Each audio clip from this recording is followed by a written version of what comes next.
Hi, Misha here.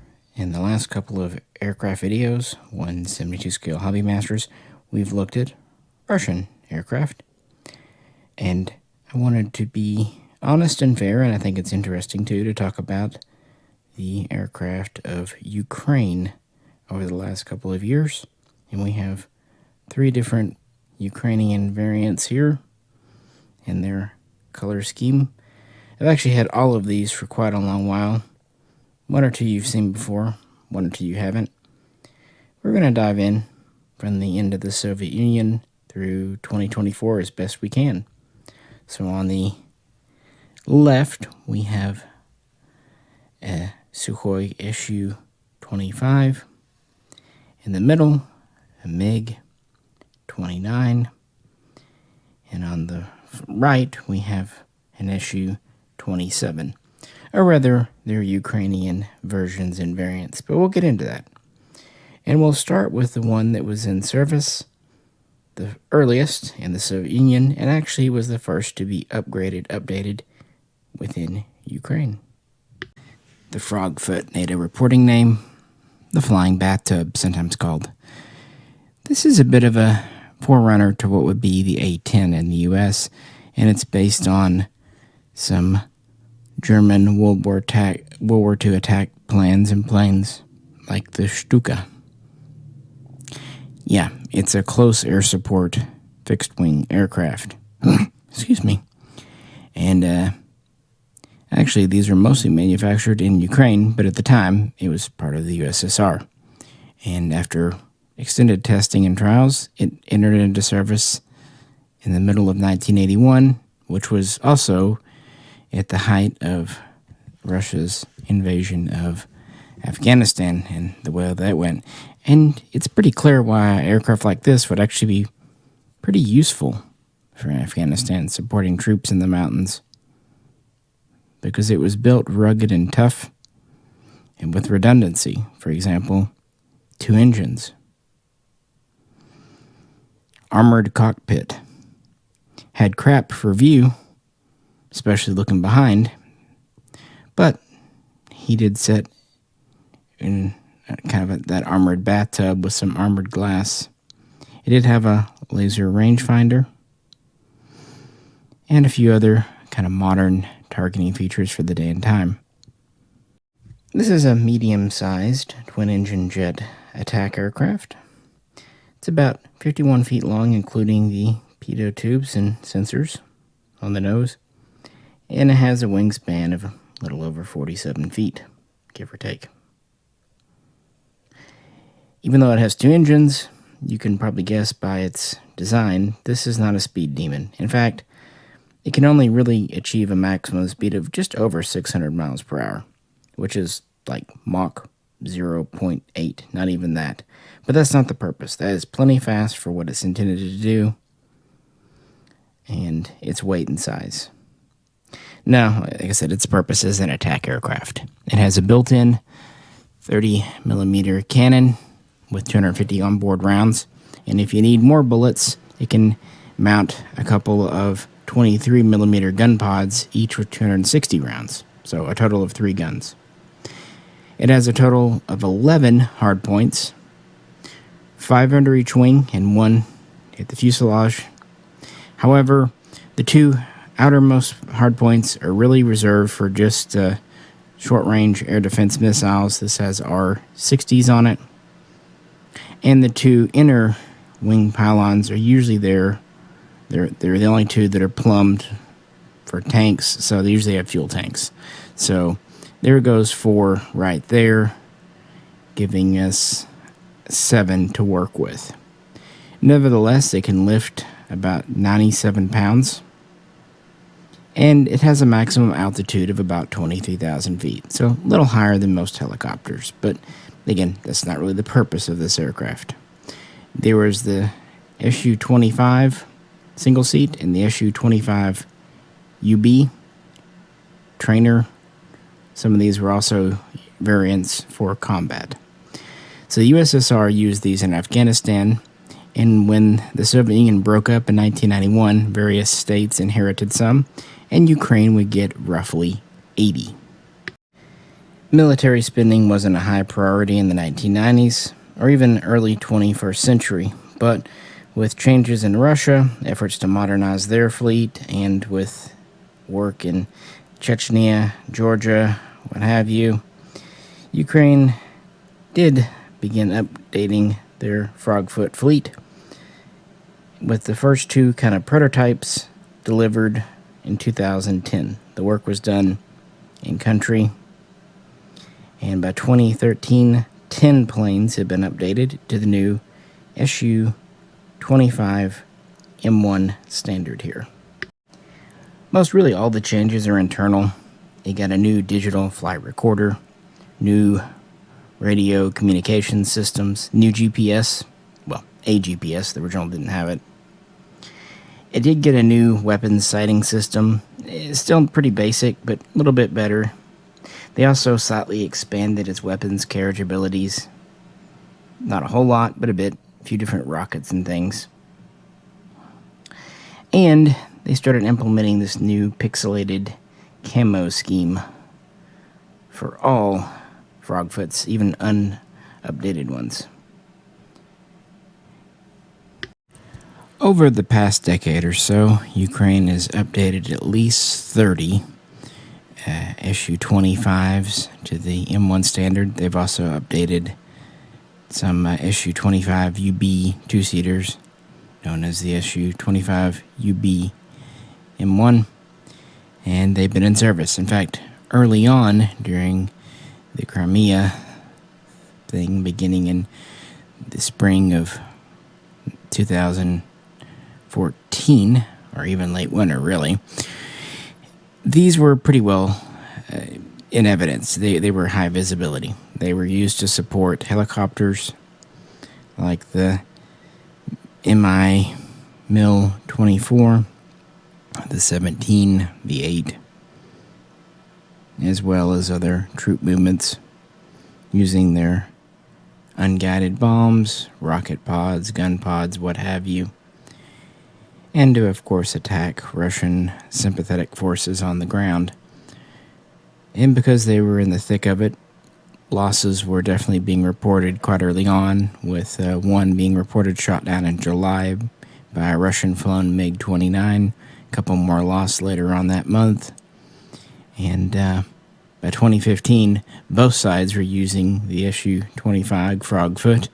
Russia had their own updated version, the Su-25-SM. There were some older, just 25s around, because again, rebels and all that stuff back and forth. Either way, early on, a close air support ground attack aircraft like this, slow-moving, sturdy, was kind of important. Less so in the second ramping up in 2022. But yeah, I wanted to show you this because it is still very much a frontline aircraft in the Ukrainian Air Force to this very day. Meet the Ukrainian MiG-29-MU2. MU2. Isn't that a fucking Pokemon? Much as with the Su-25, following the fall of the USSR, Ukraine inherited quite a large number of MiG-29s. I don't know exactly how many, but possibly upwards of 100. They were a mix of the older MiG-29S and 29AS models, and the MiG-29G, but obviously they wouldn't have any of the newer MiG-29 SMTs that I'm aware of. And so these Fulcrums were, the kind of the original style, more or less, where it was air superiority, short range, light, tactical fighter. And again, not much happened throughout the 90s. And really not much happened in the early 2010s. And in fact, when the Crimea incident kicked off in 2014, while on paper Ukraine had at least 70 of these, the fleet was in very bad shape. Some were absolutely just not flyable. Some are worn out. Some are missing parts. Some were serviceable, but probably only about a third of the fleet. So even though this was, on paper, Ukraine's frontline air superiority air defense jet that could be scrambled quickly, in reality, we didn't see many of these in 2014, 2015. To be fair, though, that war wasn't really an air war, so there wouldn't have been a lot for the MiG-29 to do. But it did spur the first modernization program, which was really just getting the planes flying again, installing spare parts, refurbishing parts, getting where they could from former Warsaw Pact nations parts to get their planes going, cannibalizing some airframes to get others in the air. And they did install some updated avionics, electronics, but the MiG-29-MU2 program definitely kept this as a air-to-air fighter for the most part. However, as hostilities continued, by 2018, the Ukrainian government knew that they had to do something with their 29 fleet, and thus we would get the beginnings of the MiG-29-MU2 program. In 2018, research was underway on how to not just extend the service lives of their MiG-29s, but also turn them into actual multi-role fighters with air-to-surface attack abilities and just, more abilities in general, as well as modern communications, targeting systems, what have you, interoperability with NATO units and other seemingly friendly nations in Western Europe. So the program was really complete by 2019. They knew what they were going to do, and the first prototype had been delivered by mid-2020. And the service availability had gone up to over 36 at this point, but still not great. So they would continue working, and it seems like over 50 either got the full MU2 update or at least part of it with the MU1. Either way, by the beginning of 2022, it seems like 50 to 55 MiG-29s were available, at least on paper, for the Ukrainian Air Force, which is better. These were more capable aircraft and more available in general. But of course, this fighter has some good things, but also some very noticeable limitations.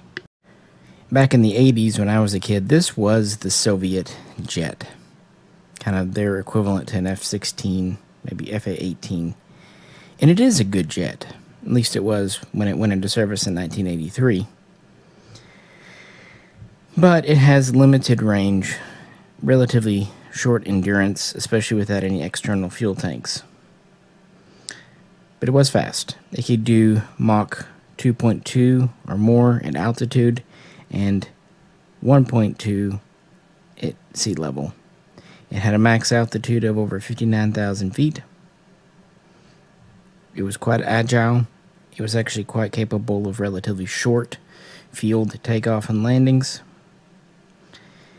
But it also was kind of old analog technology in the cockpit back then. Didn't have a lot of onboard fuel either. It had one 30mm cannon with up to 150 rounds. Later planes had 100 rounds. And it had 7 hard points, 3 under each wing, plus a center line. And on paper, it could carry nearly 8,800 pounds. But in practice, these were kind of subdivided because, again, this was meant to be a fighter. Originally, the MiG-29 would have carried 2 R-27 missiles on the inboard hardpoints or pylons and up to 4 R-60 on the outboard. This would later give way to up to 4 R-73. As far as bombs, it could have some iron bombs, essentially unguided, but only about 1,500 pounds worth. Again, on paper versus reality. And later versions would go from just one center line plumbed for an external tank to 2 wing stations plumbed, so you could carry up to 3 tanks. They could also carry rocket pods, S5, S8, S13, things of that nature. Though the Ukrainian modernization did give it better weapons carriage abilities, including with some of the newer ordnance we see on this plane here. I have it on the kind of optional Hobby Master stand so it can have its center line tank. On the outboard stations, it has 2 R-73s, pretty standard, and those are very much in service with Ukraine. But on the mid stations, I actually have 2 R-77s.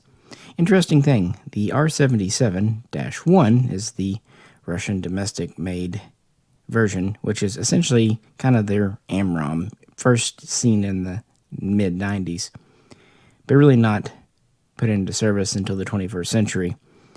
But the original R-77 was actually, and still is, as far as I know, built in Ukraine.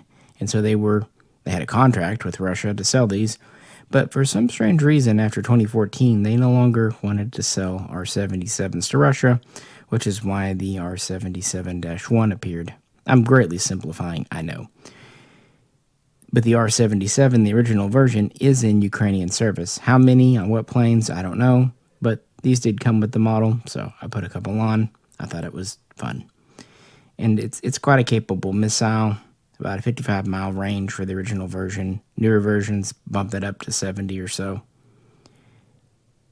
The inboard hardpoint, though, is really what makes this model kind of cool and unique, and is part of the Ukrainian MiG-29 story today. It has a pair of American-made AGM-88 HARM anti-radiation missiles. That's what made this one kind of neat, aside from just being Ukrainian MiG-29-MU. You see, this was one of the 2 frontline air superiority fighters when Russia would invade Ukraine at the end of February 2022. Like I said, they had around 50 available, give or take. But they suffered rather heavy losses, at least considering the small number. Upwards of 10 29s were lost through various things. But a lot of this was because of SAM fire, or the ground fire. Yeah, there were some air-to-air shoot-downs and other things, and accidents, of course, but a good number were shot down by Russian anti-air facilities. Actually, by this point, early 2024, they've lost at least 18 MiG-29s out of roughly 70 combat aircraft estimated to have been lost by the Ukrainian Air Force during the war. Now, not all of those would be fighters or helicopters, but a good chunk have been, of course. Not good. Well, the West maybe has supported too much or not enough, depending on who you are and who you ask. But pretty much from the outset, the U.S. started supplying spare parts, sometimes using third-party countries, to Ukraine to keep their MiG-29s flying and refurbish some other ones still in storage. But in late summer of 2022, it came to light that, yes, Ukraine had some HARM missiles, and the U.S. had supplied them. Interestingly, they didn't really supply them with a method to get them operational on the MiG-29, and this has been discussed quite a bit, but they've used modern GPS, essentially Velcroed in the cockpit, and a modern commercially available tablet, and they've made them work. Probably not as well as they would on a purpose-built aircraft, but needs must and all that. And when the U.S. was confronted about these, their attitude was, yeah, we did that. we've done more, and we will do more. So later on, some JDAMs appeared on MiG-29s, or at least other aircraft, and were kind of subsequently hodgepodged together. And then in October of 22, the British, following Russian indiscriminate attacks on Ukrainian civilians with missiles and whatnot, cruise missiles, donated a good number of AIM-120 AMRAAMs. And after that, Canada pledged to donate some AIM-7 Sparrows and AIM-9 Sidewinders. I don't know if that's been done yet, but Canada said they would. You can probably trust the Canadians to follow through on their word. And these, of course, join the R-73s, some older R-60s in service, and they had some R-27s, and even some updated R-27s that Ukraine had kind of tried to enhance as best they could. Keep in mind, they didn't exactly have a major military industry to begin with. What they had was often dated Soviet technology, and they're a nation not just in war, but under invasion. So, yeah. But there is some other good news. They're still there. Russia has a much larger, and at least on paper, more modern and better trained Air Force. And it should have just wiped the Ukrainian clock in a few weeks or a couple of months. And while it's hard to say that Russia doesn't have some level of air superiority, especially in certain regions, we can say that they don't have total, complete domination of Ukrainian airspace. And a lot of that has to do with the MiG-29 here being pressed into service, some of these decades-old airframes. On top of that, in 2023, the U.S. sent over some Patriot missile systems to try to help shoot down Russian cruise missiles from hitting civilian targets. At least that was the notion. And Germany donated some anti-aircraft guns, too. So, trying to bolster Ukraine's own air defense, as well as putting HARM missiles and JDAMs on their planes. And finally, like I said, they've lost roughly 18 or so. But in recent times, Poland and Slovakia have donated some MiG-29s, typically MiG-29A models. Poland 12, Slovakia 13, so 25. So that's good. And even better, some of these, the majority, have been updated with some NATO standards and have had midlife extensions and whatnot. But not all. In fact, some of them weren't in flyable condition, and the plan is to use them as spare parts. So out of the, roughly 25 donated, let's say 15 are actually flyable, give or take. But they're going to have to update them if they need to for their own specifications and equipment. But nevertheless, this almost replaces the MiG-29s that they've lost, even if some of the airframes are a little long in the tooth. The good news is at least Ukrainian pilots, which they have more pilots than aircraft, are familiar with how to fly them. Also, some missiles and other ordnance have been donated by Poland and others since then because, well, if Ukraine essentially falls and becomes a puppet state to Russia, guess who's their new neighbor? And for some reason, dating back to 1939, Poland's not real keen on having Russia as a direct neighbor again. Can't imagine why. Anywho, this was one of the two air superiority fighters in Ukrainian service, the lightweight version, but of course, it had a big brother. Ukraine's Su-27S-1M, essentially a midlife extension for the Su-27S. This was also given to the Su-27P, becoming the Su-27P-1M, and a couple of others. But let's backtrack, because this was the last of the 3 aircraft today to go into Soviet service, and ironically, it started off in Ukraine. At the end of 1985, the first squadron of Su-27s were actually stationed in Ukraine, of course, part of the USSR at this time. And it would be in service during the Soviet Union, but really the whole Sukhoi family's heyday has come in the 21st century. And when the USSR broke up in 1991, Ukraine received its very last Su-27s.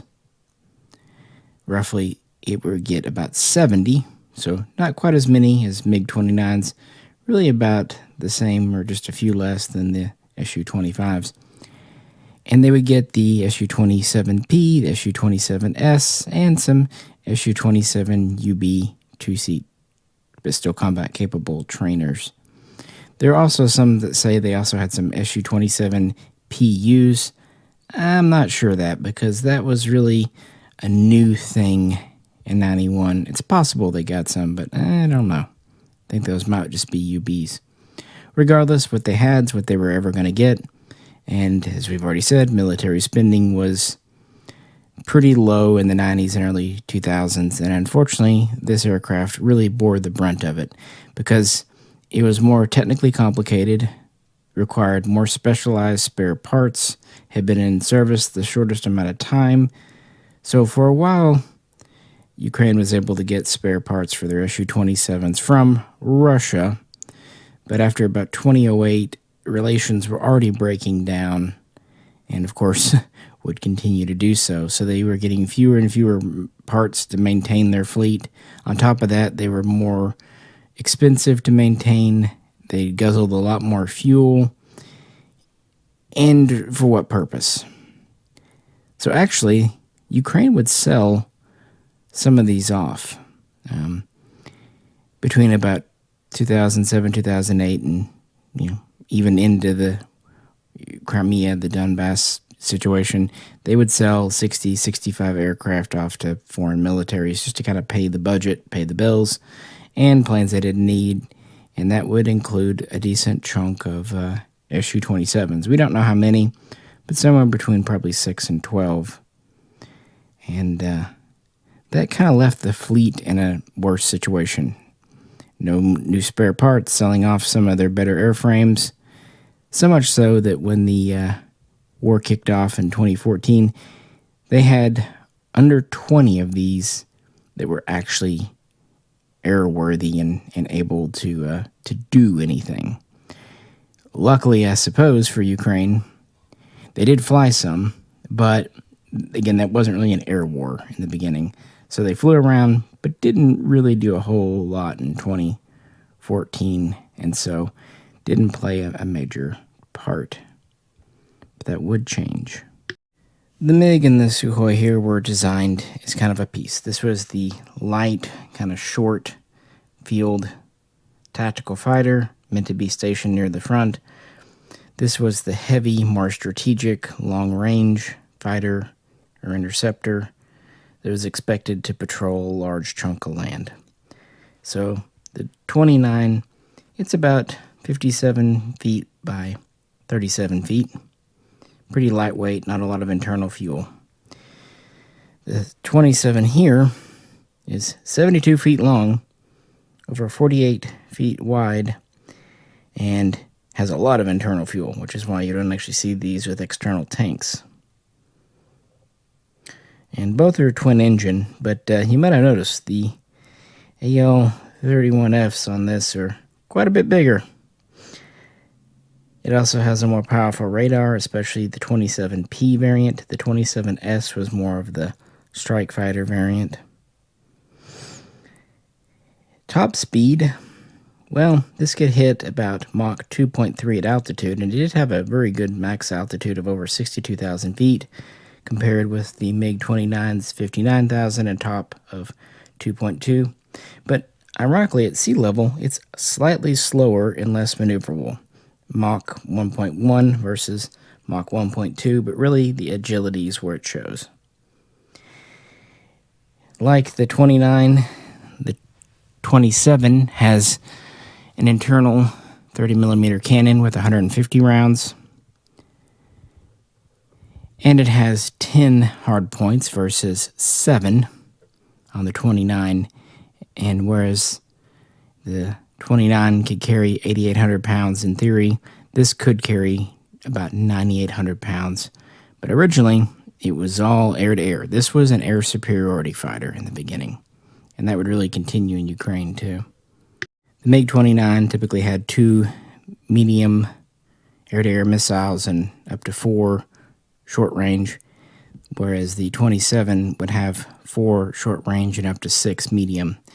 And it was built for the R-27, its variants, both the radar and thermal, and would carry 4 R-73s. It was one of the first aircraft to carry the 73. Now, it could carry some unguided rocket pods and air-to-ground, just iron bombs, but that's not what it was meant for. It did have good range, good endurance, and there'd be tons of variants in the family, but that would be in Russia. Again, Ukraine would be stuck with models made before 1991, and not many of them in working order in 2014. But then again, it turns out they didn't exactly need them at that point. That's why you see the Su-25 being called upon more heavily at this point. However, in August of that year, the government would accept a program to update the aircraft. Ukraine's aircraft industry had been working on an update since 2012, along the same lines as what we've already seen. Improved navigation, better storage management, refurbishing and replacing in some cases the radar, some parts of it, radio, kind of bringing them more in line with NATO standards, and to a lesser extent expanding their multi-role capability, but to a lesser extent. Mostly just refurbishing the airframes, getting them back up to snuff. The government was interested, but didn't have the money. But they freed it up finally, like I said, summer of 2014.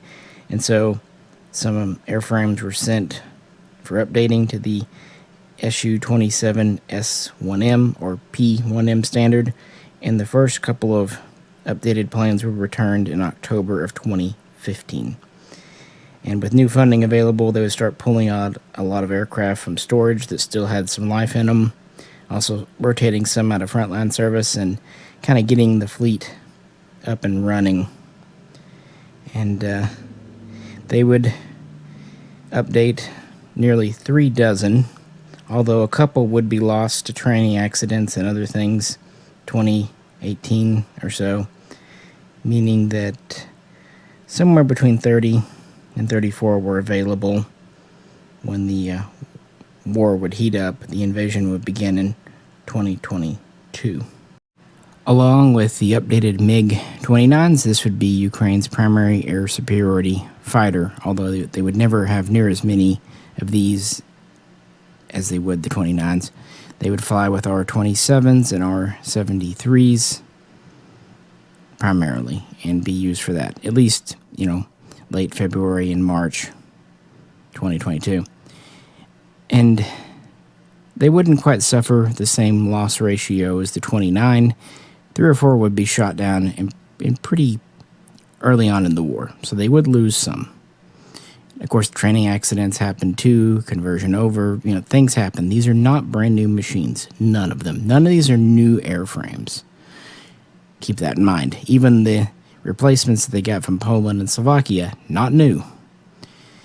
And really no new 27s. And these just never seemed to receive the priority of the other aircraft. But they were still important. And probably their biggest claim to fame would come on May 7, 2022, when a pair of Ukrainian Su-27s would bomb Snake Island. using relatively primitive munitions, but effective nonetheless.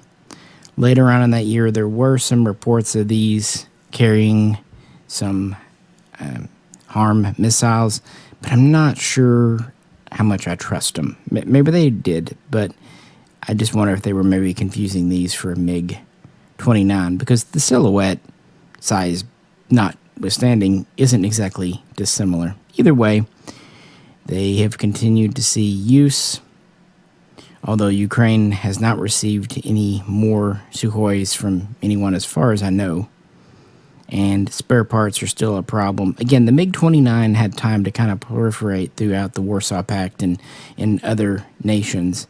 The Su-27, not so much, not until the 21st century. That's when it really took off. Russia and China being kind of big major users, and they're not supplying this war. So we kind of have what we have here. But this is a neat model. This is actually, I think, the first one of the three I picked up about 4 years ago. I think it was before the world fell apart in 2020. So it's probably circa 2019. It is listed as a 1M though, and there are a few minor differences externally, especially on this tail boom here, if you compare it to standard Russian. And I've outfitted it, not all the way loaded up, because Ukraine was on limited ordnance, and just with airframes, missiles have flight hours too. So even if you don't launch them, if you fly enough, they wear out. So I've got 4 and 4 on this. And seems good. A mix of R27s, different warhead types, and Hobbymaster does model those. So yeah, that's what we've got going on. What do you think? And what do you think of the color schemes? I can't see them, but I hear that the Ukrainian kind of pixelated camo is quite attractive. Let me know what you think. When the war kicked off February of 2022, estimates were that Ukraine had 128 aircraft. Now these would be fixed-wing fighter aircraft. So not helicopters, not transports, support, reconnaissance, not unmanned drones. And these three represent the majority. 50 or so MiG-29s, 30 or so Su-25s, and 24 available Su-27s. So that gets us nearly to the number.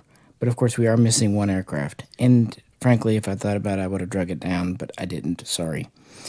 The Ukrainian Su-24.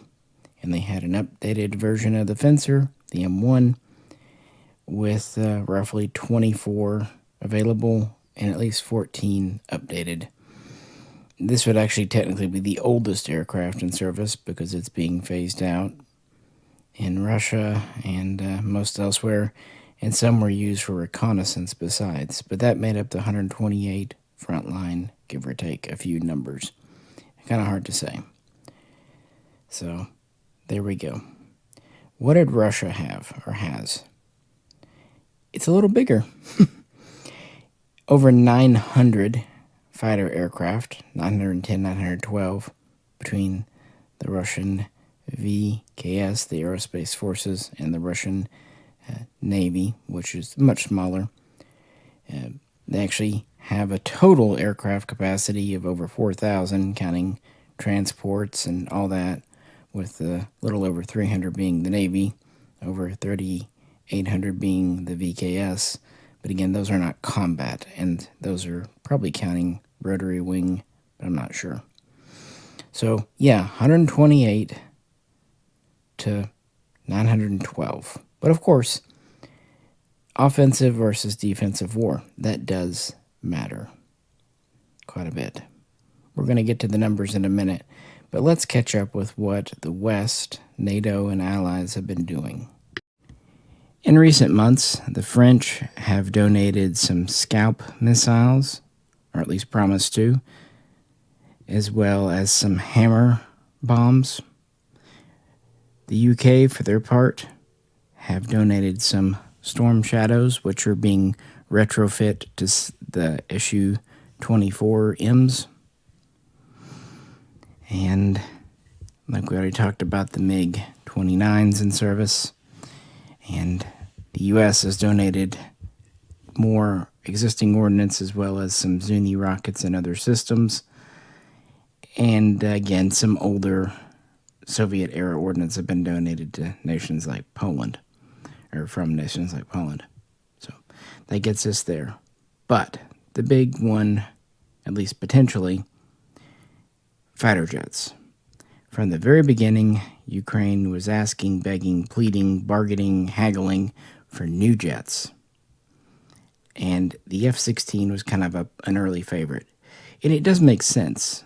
Poland actually transitioned from the MiG-29 to the F-16. It's a relatively low maintenance and low cost aircraft, relatively small, but also relatively capable, and has been updated, modernized, and they're out there, and spare parts are out there. The problem, aside from just Western involvement, especially within North America, to get too deeply involved, is also that, the Ukrainian pilots don't know how to fly F-16s. Ukrainian technicians don't know how to maintain them. The facilities on the ground aren't set up to service them. But several allied nations like Belgium, Norway, Denmark, Netherlands have said for quite a while they would donate or sell or loan some of their older F-16s that have still been updated, like the F-16-M and BM models, to Ukraine. But the U.S. has been reluctant, at least until last month. Finally, the U.S. agreed to allow the transfer of some secondhand F-16s to Ukraine. These will be coming primarily from Denmark and the Netherlands, and no one knows exactly how many will be transferred, but 60 or more could be. And again, they will be the A single seat and the B two-seat models, but they will be the updated M standard. And currently, none are in service, but Ukrainian pilots are being trained on them, and presumably to Ukrainian technicians. And the idea is to have some Ukrainian-operated F-16s in the skies by the summer of 2024. At least as of me making this video. That could change tomorrow, or it could have changed while I'm recording this video. Welcome to international politics. But is it worth it? Is Ukraine going to hold the line? Are they going to fold? Is all this effort, all this negotiating, all this henrying going to go anywhere? Well, as I said a bit ago, they've held out much longer than many experts predicted. But Ukraine has taken losses, and territory's gone back and forth. Russia is a much, much larger military power. 70 seems to be kind of the aircraft loss ratio that's mentioned for Ukraine, give or take. That should include accidents and other things, not just combat losses, and a lot of it is downing from SAM fire, other kinds of anti-aircraft things, what have you. So there we go. And honestly, off the top of my head, I don't know the total number of aircraft in Ukrainian Air Force. But we've talked about Ukraine this whole time. How's Russia doing? Well, according to them, over the last 2 years and a month, they've lost 700 men and really no aircraft. At least that's what they say. That is patently a lie. Because guess what? We live in the data age. People have iPhones, people have computers, people have cameras. They've definitely lost aircraft. Now, I'm sure they would say, oh, we've lost some to training accidents, maneuvers, that happens. But no, some have definitely been shot down. Absolutely. But how many? Well, if you were to ask the Ukrainian government, 347. That is also a lie. Or as it's known in more politically correct terms, an exaggeration. propaganda, morale booster. Either way, no, we can't trust Ukraine's numbers. They're almost as ridiculous as Russia's. So that leaves us with looking to third parties, outsiders. In September of 2023, the British Ministry of Defense gave out an estimate that Russia had lost roughly 90 aircraft in the war. I should point out that we're just talking since 2022. During the original Crimea incident, 2014, early on, 2015, not many aircraft were lost on either side. Yeah, some were lost, but, quite small numbers. So what's important is the Ukraine war. And even then, most combat losses on either side were in the opening months of the war.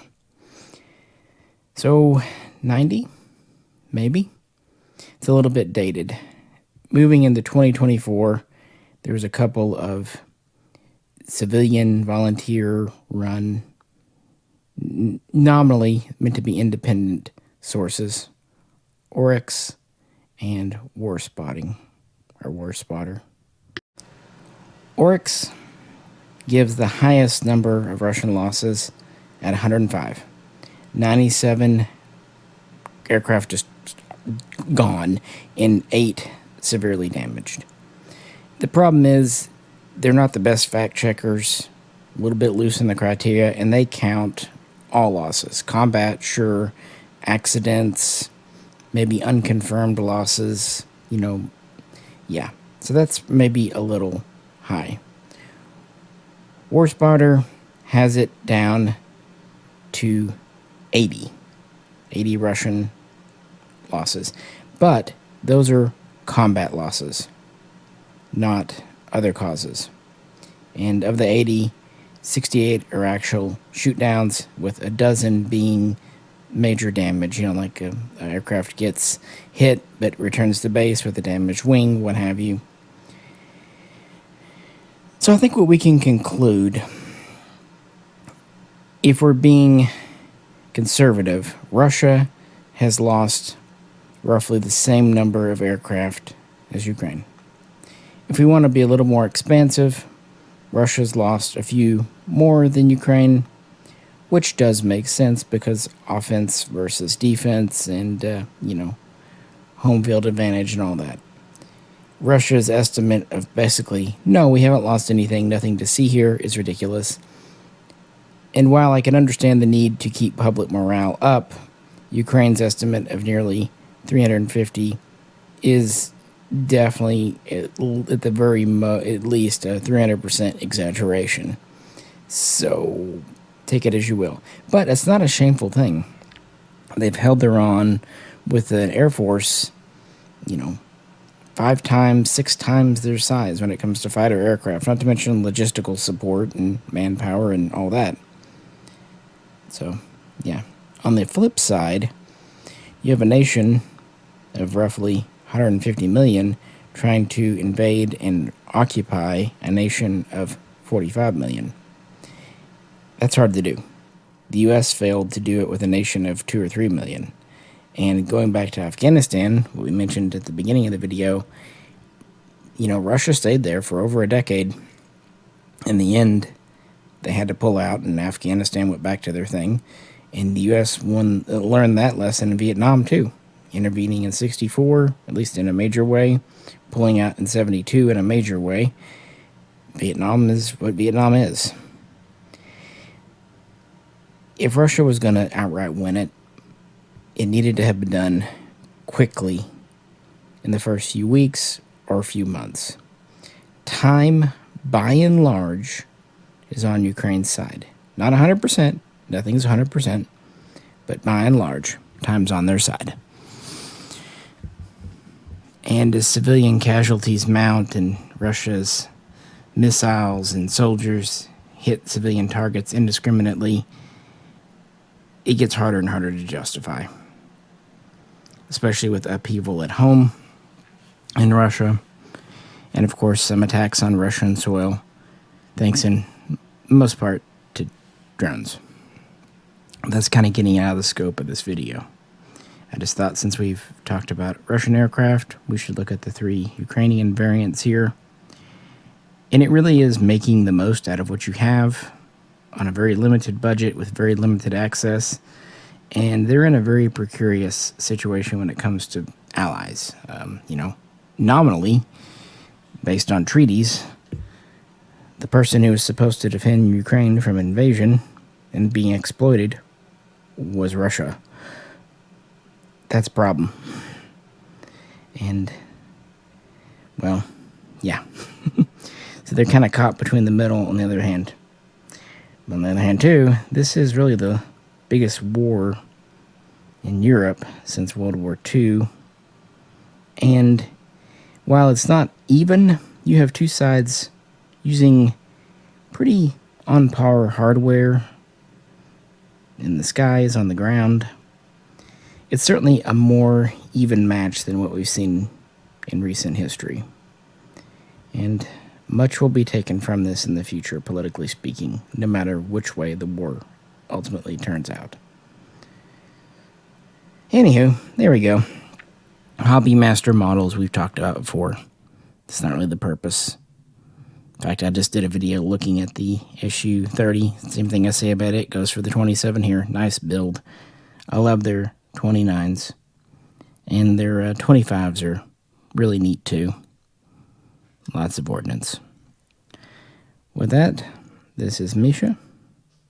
Catch you very soon next time.